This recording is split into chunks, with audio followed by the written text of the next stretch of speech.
हैं? ठीक करें। कहते हैं अगर स्वर्ग की प्राप्ति तत्काल ही हो जाए, कोई व्यक्ति यज्ञ करे और पूर्णाहुति होते ही उसको स्वर्ग मिल जाए तो कौन करेगा यज्ञ? मरना कोई नहीं चाहता। तो इसलिए ये माना जाता है कि मरने तक तो स्वर्ग मिलेगा नहीं। तो जिस समय आप कोई याग करेंगे, उस याग से एक अपूर्व बनेगा, और वो अपूर्व तब तक रहेगा जब तक कि स्वर्ग की प्राप्ति आपको नहीं करा देगा। तो उस अपूर्व को एक और अपूर्व की आवश्यकता होती है। वो चरमापूर्व है और एक खंडापूर्व। हाँ, ये जैसे प्रयाज अन्याज जो उस यज्ञ को करने के बाद किए जाते हैं, उनसे एक जो अपूर्व और बनेगा वो जाके उसको शक्तिशाली बनाएगा, तब वो अपूर्व स्वर्ग का प्रापक होगा। इसी तरह से कहते हैं भले ही विचार स्वरूपोपकारी अंग न हो, लेकिन फलोपकारी अंग हो जाए। माने ब्रह्म ज्ञान जो वेद से होता है वो विचार के द्वारा हो, ये दूसरा पक्ष उठाया उन्होंने।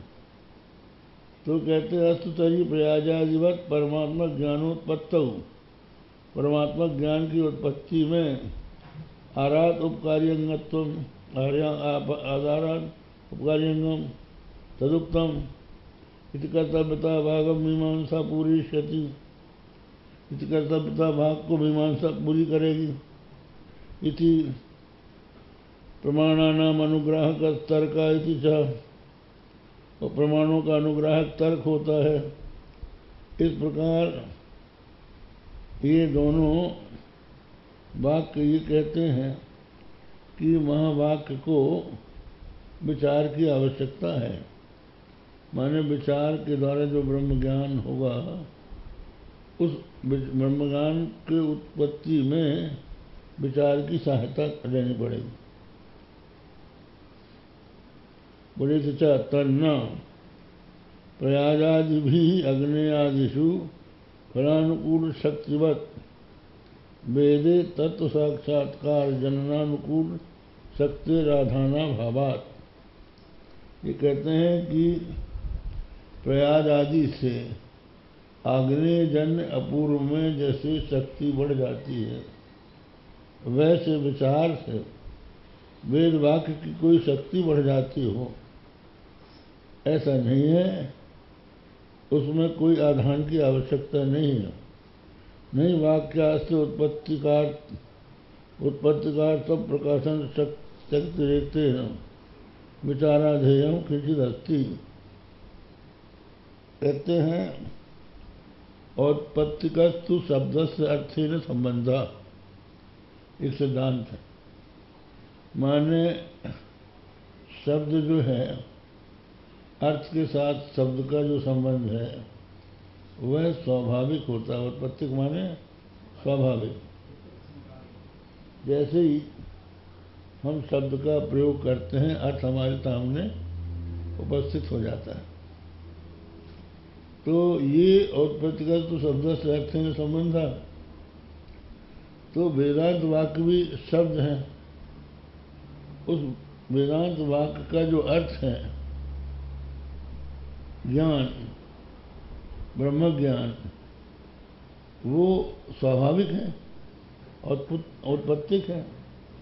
उस औत्पत्तिक जो अर्थ के साथ वेदांत वाक्य का संबंध है, उसमें उसको कोई और सहयोगी की आवश्यकता नहीं है।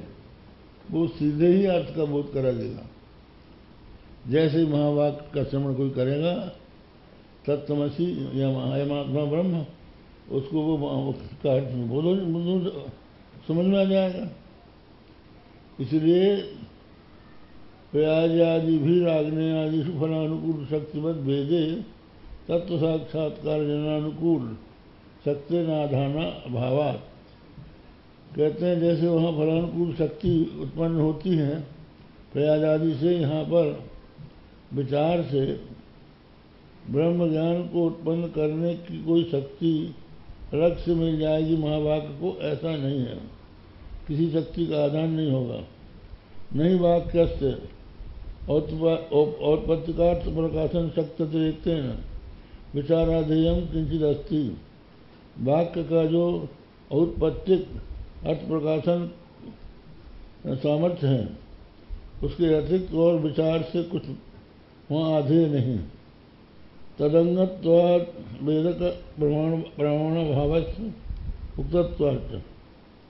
तदंगम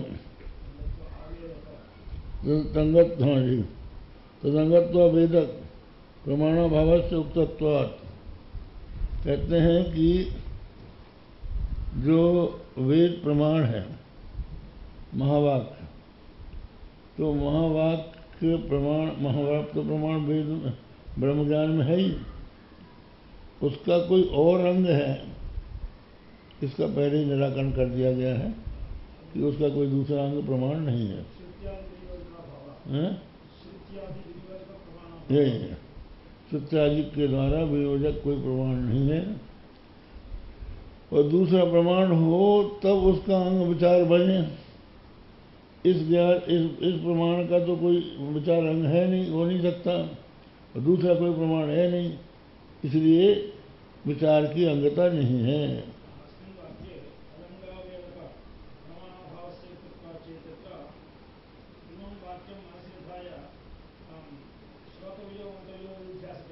वो आगे आएगा।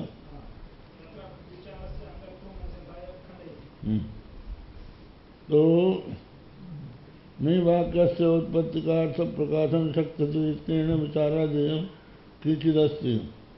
तदंगत्वा वेदक प्रमाणाभाव से उक्तत्वाच्च। कर्णोपकार से शक्त्यादि ज्ञानी नहीं वो सिद्धेश्च। कर्ण का उपकार जो है शक्त्यादि ज्ञान है। किस शब्द की किस अर्थ में शक्ति है यदि किसी को विदित है, अगर विदित पदार्थ संबंध है तो उसको तो बोध हो ही जाएगा। तो उभयत्र साधारणम प्रागुक्तम दोषणम स्मारयति। हाँ, कर्णोपकार शक्त्यादि ज्ञानी नहीं हो सिद्धेश्च। उभयत्र साधारणम प्रागुक्तम दोषम स्मारयति।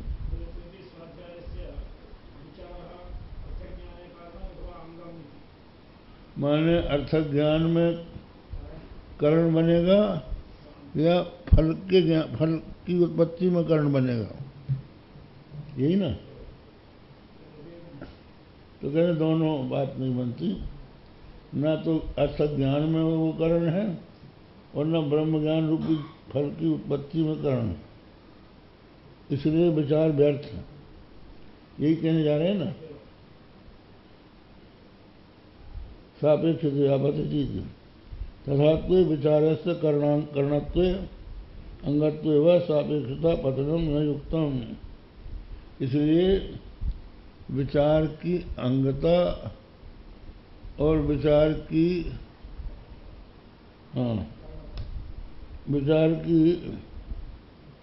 अंगता कर्णत्व अंगत्व, विचार का करण है नहीं, विचार महावाक्य का करण है ये भी ठीक नहीं है, और विचार के द्वारा होने वाले ब्रह्म ज्ञान का उपयोगी है ये भी ठीक नहीं है, क्योंकि इससे वेदांत वाक्य में सापेक्षता आती है और सापेक्षता वेद की मानना उचित नहीं है। न युक्तम। यहाँ तक हो गया 18वां अध्याय।